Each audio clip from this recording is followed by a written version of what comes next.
Bonsoir Jean-Georges Malcor. Bonsoir, merci de me recevoir. Les cours du pétrole continuent à baisser, le baril n'est pas loin des 30 $ et tout le secteur parapétrolier commence à boire la tasse. C'est votre cas à CGG, vous êtes un grand fournisseur de services pour les compagnies pétrolières. Vous leur vendez notamment des études sismiques, géologiques pour voir où est le pétrole, c'est très important. Sauf que ces compagnies ont beaucoup baissé leurs investissements et ça vous met, vous, en difficulté. Êtes-vous en danger aujourd'hui, CGG ? Alors, danger, c'est un mot trop fort, mais certainement, en évoluant dans un environnement de marché complexe, même très complexe, depuis déjà pour nous presque 3 ans, puisque nous sommes très amont dans la chaîne de valeur. Tout commence par nous, parce qu'il faut d'abord trouver avant de forer. Et la baisse de marché a commencé pour nous dès la fin 2013. Combien de temps pouvez-vous tenir avec un baril à 30 $? Alors nous avons, dès la fin 2013, entamé une mutation, une transformation du groupe profonde pour justement se préparer à ce cycle bas. Une mutation que nous avons accélérée, que nous avons intensifiée tout au long de ces 3 dernières années, ces deux années et demie, et dont la dernière phase a été annoncée au mois de novembre pour prendre en compte justement un environnement que l'on voit dégradé de manière durable, probablement pour moins pour les 2 prochaines années. Pour dire les choses simplement, vous réduisez la voilure. Il y a 3 ans, vous aviez encore 18 bateaux d'exploration. Combien en avez-vous aujourd'hui ? Alors nous en avions effectivement 18 il y a 3 ans. Nous sommes tombés à 11 bateaux. Nous n'en opérons aujourd'hui plus que 8. Et nous avons prévu de descendre à 5, ce qui sera notre limite basse d'opération de ces bateaux. Mais vous pouvez encore travailler avec des capacités réduites ? Oui, on peut encore travailler, évidemment avec des chiffres d'affaires beaucoup réduits, très réduits par rapport à ce que l'on faisait en 2013, mais ça nous permet quand même néanmoins de garder les compétences et les capacités nécessaires pour rester pertinent dans ce domaine dans lequel l'industrie française est un des leaders mondiaux. C'est ce que j'allais vous demander parce que ça concerne aussi et d'abord les salariés. Il y a 3 ans, là encore, vous aviez à peu près 10 000 salariés. Combien sont-ils aujourd'hui ? Aujourd'hui, nous sommes à peu près 7 700. Et nous prévoyons un plan complémentaire de 930 personnes partout dans le monde. Donc on sera à la fin du plan autour de 6 700 personnes, 6 750 personnes. Ce sera vraiment la fin du plan ? Vous pensez que c'est le dernier plan de suppression de postes chez CGG ? Nous l'espérons parce que, vous savez, quand on traverse 3 ans comme ça de tempête et de temps difficiles, dans lequel la compagnie se remet en forme, s'adapte très rapidement. Il est important de donner une perspective et aujourd'hui nous pensons qu'avec le dernier plan que nous mettons en place, nous devrions pouvoir passer ce bas de cycle et en sortir plus fort et plus agile. Est-ce qu'il y aura des licenciements purs chez vous ?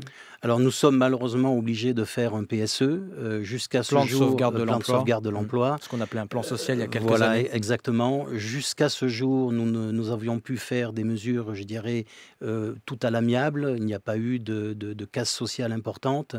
Et le PSE se fait dans le respect des salariés partout dans le monde, puisqu'il ne se passe pas qu'en France, mais c'est vraiment un plan qui touche la totalité de nos effectifs. Et donc, pas de licenciement à proprement parler en vue ?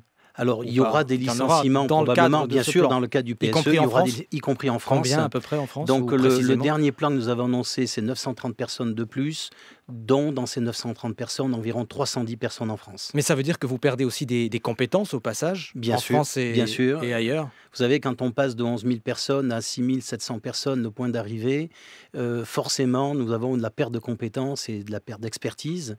Et notre devoir de management, c'est de faire en sorte que nous limitions au maximum ces pertes de compétences, ou tout au moins en les concentrant sur les domaines où nous voulons rester pertinents. Pour tenter de vous relancer, vous lancez aussi une augmentation de capital, ça a été annoncé hier, 350 millions d'euros.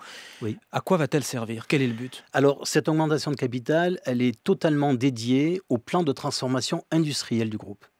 Et ce plan de transformation, il concerne nos 3 métiers. Peut-être, si vous le permettez, je peux décrire un peu ce qu'est le groupe, puisque nous sommes des échographes du sous-sol. Nous sommes ceux qui donnons à nos clients pétroliers, une image en 3 dimensions de ce qui se passe à 3 ou 4 000 mètres sous nos pieds.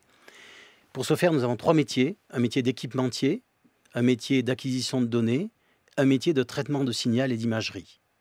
Et ce sont surtout les métiers d'acquisition de données qui sont touchés, puisque les budgets d'exploration étant en baisse, typiquement, il y a moins de données à acquérir. Les campagnes d'exploration ont été fortement réduites, voire annulées. Qu'est-ce qui va changer alors? Alors, dans le Vous très allez court abandonner terme, le pétrole? non, pour le moment, nous réduisons la voilure, comme vous l'avez dit, pour pouvoir survivre et passer de la meilleure manière possible ce bas de cycle, ce qui est possible puisque nous sommes quand même diversifiés sur 3 métiers. Sur le long terme, moi je reste quand même optimiste dans la mesure où je dirais l'économie du pétrole reste forte, la demande reste forte dans les pays émergents. Donc vous pensez que ça va remonter? Et il arrivera un moment où les compagnies pétrolières devront renouveler leurs réserves. Vous en êtes sûr? Ah oui, j'en suis quand même assez persuadé. Alors ça peut prendre plusieurs trimestres, ça peut prendre peut-être même plusieurs années, mais on ne peut pas aujourd'hui faire face à la demande. Et même une demande corrigée de toutes les énergies renouvelables, avec les meilleurs plans qu'on peut trouver, cette demande nécessitera du renouvellement de réserve. Et comment pouvez-vous vous diversifier en attendant, d'un mot? Alors, en se diversifiant, donc, tout d'abord, nous réduisons la voilure pour l'oil and gas. La diversification, c'est d'appliquer nos métiers et nos expertises sur d'autres, ce qu'on pourrait appeler des verticaux industriels. C'est-à-dire de la mesure, ça peut être de l'équipement, dans vous d'autres essayez domaines que l'oil and d'utiliser gas. vos techniques Exactement. ailleurs. Dans Ailleurs quel que l'oil domaine, and par gas. exemple? La surveillance, l'équipement urbain, le monitoring.